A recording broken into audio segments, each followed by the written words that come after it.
With Dr. Marty Becker, and we're going to talk about your book series. I can't believe your series, The Ultimate Dog, Cat, and Horse Lovers, has sold 7 million copies? Well, no, I've written 17 books that have sold 7 million copies. But these books have been out 8 days, but they're already in their 3rd printing. And trust me, Mike, I've written books that haven't sold very well, so when you get one that's red hot, but they're #1 best-selling pet book on Amazon, one of the 100 best-selling books in the country right now. And tell me about it, because you really gathered the experts for this one. Tell me how you put this series together. A lot of people know me from the Chicken Soup for the Soul books, which are familiar. So it has 1/3 of those kind of heartwarming stories, like Chicken Soup, but it has 1/3 amazing photographs. We say stories that words alone can't tell. We had 60,000 stories submitted for 90. We got to pick 90 pictures out of 60,000. So their original pictures are not something you would see anywhere else.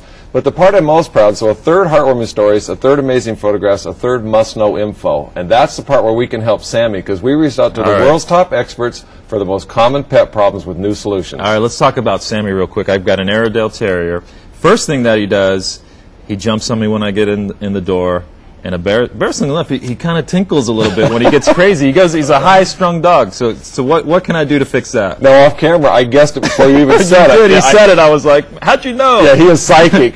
What happens is it's kind of endearing in a way that another mammalian species would get so excited to see you they lose bladder control. At least I've got one. But not really.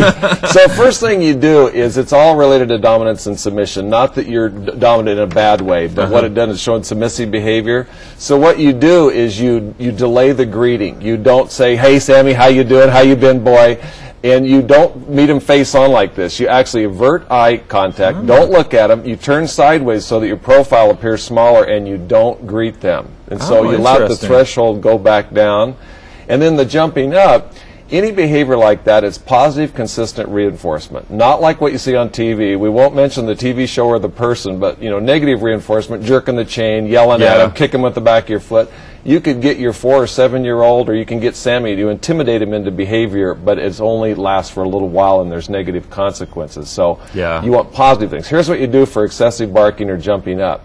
First of all, you take a food reward, like a little Gerber graduate meat stick. Remember you use as toddlers? Something they wouldn't get anywhere else. And you distract them with that. Once you get their attention, tell them to sit, and when they do it, you give them the food reward, and so you start to reinforce the behavior you want repeated. Very good stuff. I will try that, and we will have email conversations if it doesn't work. All right, you can get his new series on Amazon, right? Yes. Anywhere else, real quickly? PetConnection.com. Okay, awesome. Dr. Becker, thanks so much for being with us. Great tips there.